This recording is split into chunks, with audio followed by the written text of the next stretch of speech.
The first time I saw the bruises, I didn't recognize my own sister. She stood in my kitchen doorway, shoulders hunched, sunglasses still on, even though it was nearly midnight. Her hands were shaking so badly she dropped her keys twice, before finally setting them down on the counter.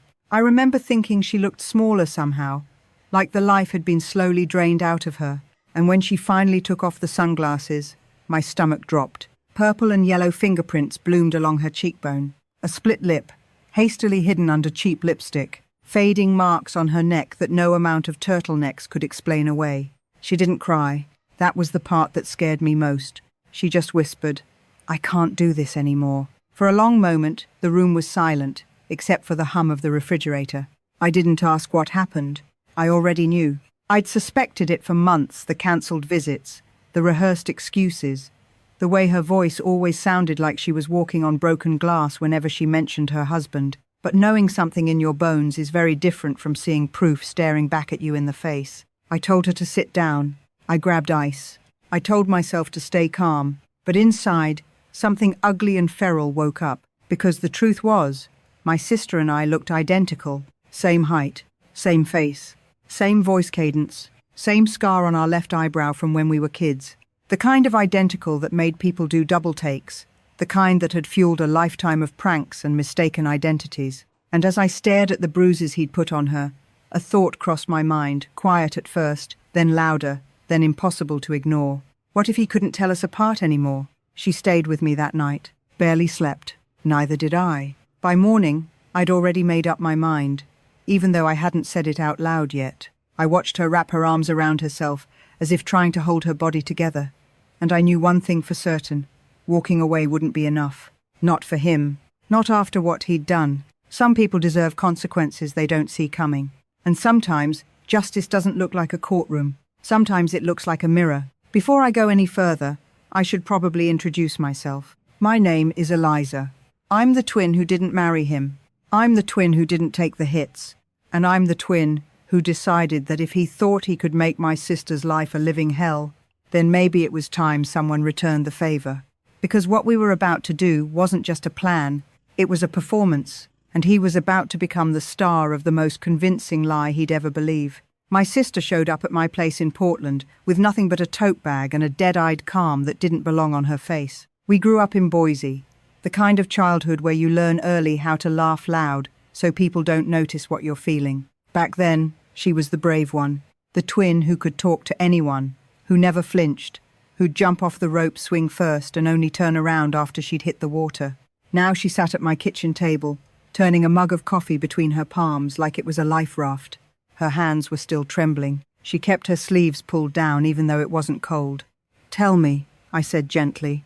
She didn't. Not at first. She stared at the steam rising off the cup like it could form a sentence for her. Then she swallowed, and when she finally spoke, the words came out, clipped, like she'd practiced them in the mirror 100 times, and still didn't believe she deserved to say them. "It's getting worse," she whispered. I waited. I didn't rush her. I'd learned the hard way that you don't pry open a wound, you make space and let it breathe. She nodded toward her phone on the table. "He's texting. He thinks I'm at the gym." My jaw tightened. "What happens if you don't answer?" A faint, humorless smile pulled at one corner of her mouth. "He'll come looking. Or he'll punish me when I get home. Depends on his mood." There it was. The casual way she said it, like it was a weather report. My blood went cold. I wanted to say his name like it was a curse. I wanted to ask why she stayed, why she hadn't called me sooner, why she'd let it go this far. But I didn't. Because victims don't need your why. They need your, what now? So I asked, "Do you want to leave him?" She stared at me like I'd asked her to jump off a cliff. Then she nodded once. Small, almost invisible. "Yes," she said, "but I'm scared." "Of him?" She gave a little laugh that sounded like it hurt. "Of everything. Of leaving. Of staying. Of being alone. Of him telling everyone I'm crazy." She swallowed. "He already started that, Brit." My stomach dropped, because I knew that playbook. Make her doubt herself. Make everyone else doubt her too. Turn her into the problem so he could stay the solution. "Who knows?" I asked. "Not many. He doesn't like me airing private matters." Her fingers tightened around the mug. "But his sister knows something. She's seen the way he talks to me, and she just..." looks away. I leaned back, fighting the urge to punch a hole through my own wall. Where is he right now? At work. He'll be home around 6. Her eyes flicked to the clock. It wasn't even 10 yet. If I'm not there when he gets home, he'll... She cut off like her throat had slammed shut. I reached across the table and covered her hand with mine. You're safe here. She flinched at the word safe, like she didn't trust it. You don't understand. He tracks me. My phone, my car, everything. He'll show up. And if he thinks you're helping me, He won't, I said, and my voice came out firmer than I expected. Not here. She studied me for a second, and I realized she was searching my face for something. Fear, doubt, hesitation. But she didn't find it, because I didn't have any. What I had was rage, the kind you keep under your ribs until it turns into something sharp. I stood and went to the window. My neighborhood was quiet, small craftsman houses, dog walkers, a couple of kids on scooters, normal life. The kind of life my sister had been pretending she still lived. Behind me, her voice cracked. He says nobody will believe me. He says I'm lucky he loves me. I turned back slowly. What does he do when he's sorry? That question made her shoulders stiffen. He cries, she said, like she was ashamed of the answer. He buys flowers. He cooks dinner. He says he hates himself. He says he'll change. She looked down. And sometimes he's perfect for a while. That's the worst part, Britt. When he's good, I think maybe I made it up. I felt my nails bite into my palm. You didn't make it up. She blinked hard. I know, but he's good at it. I sat back down, closer to her now, lowering my voice. Listen to me. You are not crazy. You are not difficult. You are not too sensitive. You're surviving. Her eyes welled, but still she didn't cry. She just looked exhausted. I took a breath. Okay, here's what we're going to do first. We're going to get you a new phone. A cheap one. We're going to turn yours off. We're going to check your car for trackers. We're going to start documenting everything. Her head snapped up. He'll notice. Let him, I said, because this stops now. She stared at me like I was speaking another language. Then she whispered, You don't get it. He's charming. Everyone loves him. At church, at work, then we won't rely on everyone, I said. We'll rely on proof. She nodded slowly, but her face still looked like someone standing on train tracks, hearing the rumble in the distance. And that's when I saw it, the tiniest flicker of something else under her fear. Not hope, something darker. Something like anger, like she was finally letting herself hate him. She swallowed. If I leave, he'll make me pay. I leaned in. What if he thought you didn't leave? Her eyes narrowed slightly. What? I stared at her face, my face. Same cheekbones, same mouth, same eyes. She'd always been the softer version of us. But right now, bruised and hollowed out, she looked like the aftermath of a storm. And still, unmistakably, she looked like me. My heart started beating faster. Not from fear, from possibility. Eliza, she said carefully, what are you thinking? I held her gaze. I'm thinking, he's been so busy tearing you down, he forgot something. She swallowed. What? I smiled, and it wasn't a nice smile. He forgot you have a twin. Her breath caught. No. I shrugged like it was the simplest idea in the world. Why not? Her eyes widened. Because that's insane. Is it?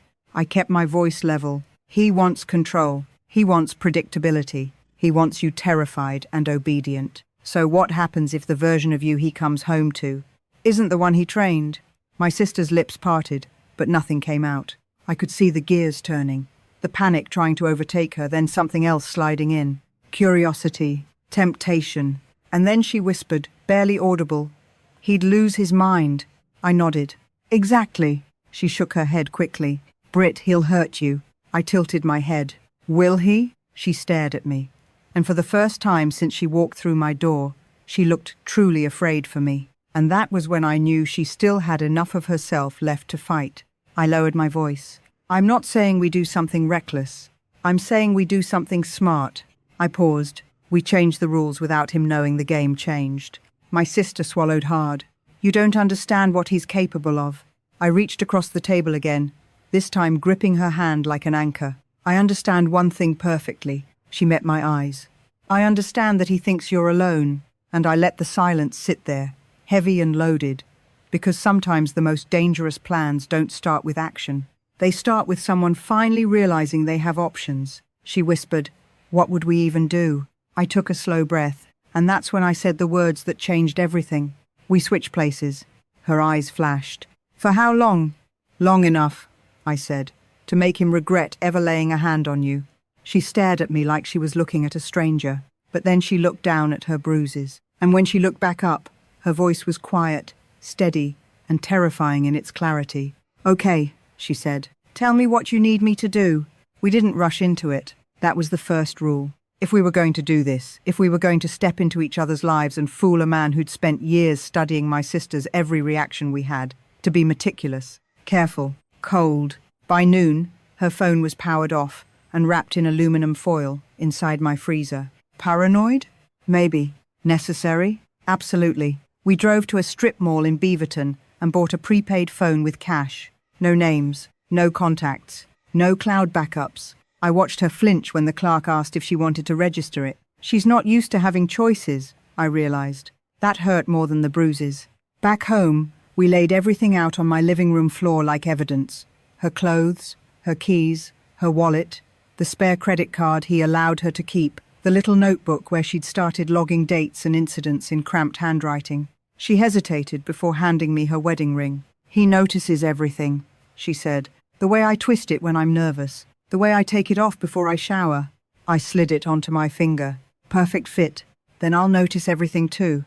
We practiced the small stuff first. The way she answered questions. The way she said okay instead of yeah. The way she paused before speaking when she was afraid of saying the wrong thing. She corrected me constantly at first, then less and less as the hours passed. By evening, my reflection in the mirror didn't feel like me anymore. It felt like armor. We went over his routines next. What time he got home, where he put his keys, which mood meant danger, and which meant performative affection. She told me how he liked his dinner-plated protein first, vegetables separate, sauce wiped from the rim. She told me which jokes to laugh at, and which to politely smile through. And don't contradict him in front of anyone, she added quietly. Ever. I looked at her. What happens if I do? Her silence answered for her. The plan was simple in theory. She would stay with a friend, 2 towns over someone he didn't know well while I drove her car back to their house in Hillsborough. I'd be her. Same clothes, same hair, same posture, same life. Just long enough, she kept saying, like a prayer, long enough to gather proof, long enough to unsettle him, long enough for her to get a head start on disappearing. At 5:42 p.m., I pulled into their driveway. My heart was hammering so hard I was afraid he'd hear it through the walls. The house looked normal. Too normal. Trim lawn, neutral paint, wind chimes on the porch. The kind of place people drove past and thought, they must be happy. I unlocked the door with her key and stepped inside. The smell hit me first lemon cleaner and something savory simmering on the stove. My sister had cooked. Of course she had. I moved through the house slowly, touching things, grounding myself. Photos on the wall, their wedding picture, her smiling too wide, him gripping her waist just a little too tight. I filed that away. His keys hit the counter at 6:03. Hey, he called out, cheerful. You beat me home. I forced my shoulders to relax. Traffic was light. He stepped into the kitchen. Up close, he was underwhelming. Medium height, clean cut. The kind of face people trusted without thinking twice. He leaned in to kiss my cheek, and every muscle in my body screamed. I let it happen. How was your day? He asked, already opening the fridge. Fine, I said, soft, careful. Yours? Long, he sighed. You wouldn't believe the idiots I deal with. He glanced at the stove. You made dinner? Yes. He smiled, approving. Good. I'm starving. We sat down to eat. I watched him from behind lowered lashes, studying the way he moved, the way he spoke, the subtle entitlement, the expectation that the world and especially his wife would orbit him. Halfway through the meal, he frowned. Why are you sitting like that? My pulse spiked. Like what? He gestured vaguely. All stiff. You're usually more relaxed. I tilted my head, mimicking her habit. Just tired. He studied me for a beat too long. Then he shrugged. You should have gone to the gym. You're always in a better mood after. There it was. Control, wrapped in concern. After dinner, he reached for my hand. I almost pulled away. Come sit with me, he said, already leading me toward the couch. I sat. He draped an arm around my shoulders, squeezing just a little too tight. Testing. I let my body go slack the way my sister had taught me. You've been distant lately, he said casually. You know that? I know. He smiled without warmth. I just worry about you. You get so emotional. I looked at him then, really looked. And I did something my sister never would have done. I held his gaze. I've been thinking, I said evenly. His arm stiffened. About what? About us. A flicker of irritation crossed his face before he smoothed it out. That doesn't sound good. It is, I said. I just want things to be better. He relaxed slightly. See? That's what I like to hear. I smiled, but inside, I was mapping exits, memorizing angles, noting the way his confidence relied entirely on my submission. That night, when he fell asleep beside me, I lay awake staring at the ceiling, every nerve buzzing. Her phone buzzed once on the nightstand. A message from the prepaid. You okay? My sister wrote. I typed back with shaking fingers. I'm in. The next morning, I did something small. I forgot his coffee, not on accident. He noticed immediately. You didn't make it? He asked, irritation sharp. Oh, I said lightly. I thought you could make it yourself today.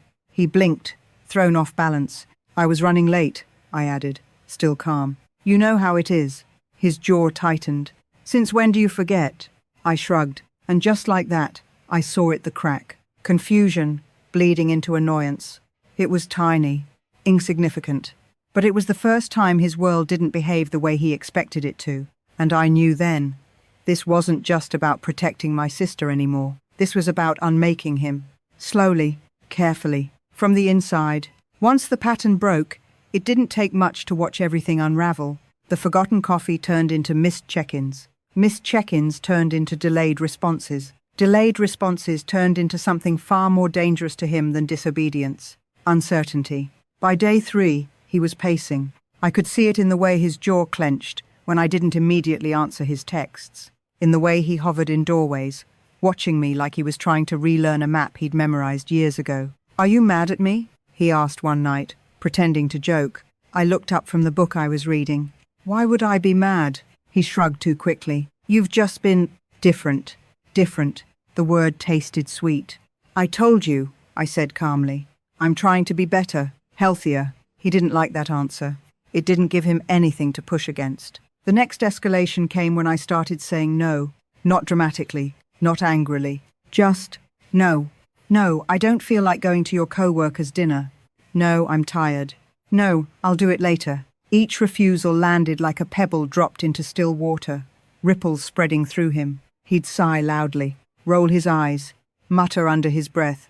Then he'd overcorrect flowers, compliments, forced apologies. The cycle my sister described was playing out exactly as promised. Only this time, it wasn't working. One afternoon, he grabbed my wrist. Not hard, not enough to leave a mark. But the intent was there. You're being really difficult lately, he said quietly, eyes cold. I don't like this version of you. I met his gaze, steady as stone. Then maybe you should ask yourself why. He froze her. I felt it then, the shift. The moment he realized something was wrong but couldn't quite name it, his grip loosened. He took a step back like he'd touched a live wire. That night, I locked myself in the bathroom and texted my sister. He's slipping, I wrote. Her response came instantly. I'm scared. Good, I typed back. So is he. We started gathering evidence in earnest. I left my phone recording during his rants, took photos of the holes he punched into doors, saved voicemails where his voice dropped its mask and showed its teeth. He noticed. You don't trust me, he accused one morning. I want transparency, I replied. The word made him flinch. The final straw came a week later. We were standing in the kitchen when he exploded over something trivial, an overdraft fee, a misplaced receipt. His voice rose. His face flushed, his hands curling into fists. You think you're so strong now, he snapped. You think you can just change the rules? I didn't back away. I don't think, I said softly. I know. That's when he slapped the counter so hard a glass shattered. And I smiled. Not wide. Not cruel. Just enough. His eyes widened. What's wrong with you? I tilted my head. My sister's old habit. You really don't recognize me anymore, do you? The color drained from his face. That night, I didn't sleep there. Neither did my sister. She filed a police report the next morning with evidence. Screenshots. Audio. Photos. A timeline so tight it left no room for his favorite defense. She's exaggerating. When officers showed up at the house, he looked stunned, betrayed, furious. He called her phone over and over. It rang on my kitchen counter, unanswered. Last I heard, he told anyone who'd listen that his wife had changed overnight, that she'd become cold, calculated, unrecognizable. He wasn't wrong, because the woman he controlled was gone, and the one who replaced her, she was done being afraid. People like to believe abuse is loud. They imagine screaming matches, black eyes that can't be hidden, neighbors calling the cops. They imagine monsters who look like monsters. But the truth, the part nobody wants to sit with, is that most abusers look ordinary. They blend in. They smile at barbecues. They hold doors open. They know exactly when to lower their voices and exactly when to raise them. He wasn't shocked because the police showed up. He was shocked because she did. Because the woman who walked into that station wasn't the one he'd spent years breaking down. She didn't apologize for existing. She didn't soften her words. She didn't look at the floor when men spoke. She told the truth, calmly, completely. And when he tried to interrupt, she didn't flinch. That part mattered more than the evidence, because control thrives on fear, and fear dies the moment someone stops performing it. In the weeks that followed, the fallout was messy. Mutual friends didn't want to take sides. His family claimed they were shocked and needed time. He posted vague quotes online about betrayal and loyalty, and how some people change for the worse. Let him. My sister moved into a small apartment near the river. It wasn't fancy. The walls were thin, and the heat took forever to kick in. But every morning, she woke up without checking her phone first, without bracing for impact, without calculating how to exist. The bruises faded. The flinching took longer. Sometimes she'd still apologize for things that didn't require apologies. Sometimes she'd freeze when someone raised their voice, even in laughter. Healing, I learned, isn't a straight line. It's a series of small rebellions against the past. As for me, I went back to being Eliza. But I didn't forget the version of myself that sat across from him at that table, unafraid. The one who said no without trembling. The one who looked a man who thrived on dominance straight in the eye and made him doubt himself. That version doesn't disappear once the crisis ends. She stays. Here's the part people might not like. What we did wasn't noble. It wasn't clean. It wasn't something you'd find in a self-help book. It was risky, calculated, and born out of rage as much as love. But it worked. Because sometimes the system fails quietly. Sometimes justice doesn't show up until someone forces the door open. If you're reading this and thinking, why didn't she just leave? Stop. That question is a luxury. A safe, distant one. The better question is, why did he think he could treat her that way and get away with it? Abuse survives in silence. It collapses under scrutiny. So if there's one thing I hope you take from this, it's this. If someone you love seems smaller than they used to be, believe that instinct. If someone tells you they're scared, listen. And if you ever find yourself wondering whether you're overreacting, ask yourself who benefits from you staying quiet. Because monsters don't fear anger. They fear clarity. And once they're seen clearly, they rarely survive it. If you want to hear what happened next, how rebuilding really looks, how freedom feels after years of control, and the mistakes nobody warns you about, stay with us. This channel doesn't just tell stories. It tells the parts people are too afraid to say out loud.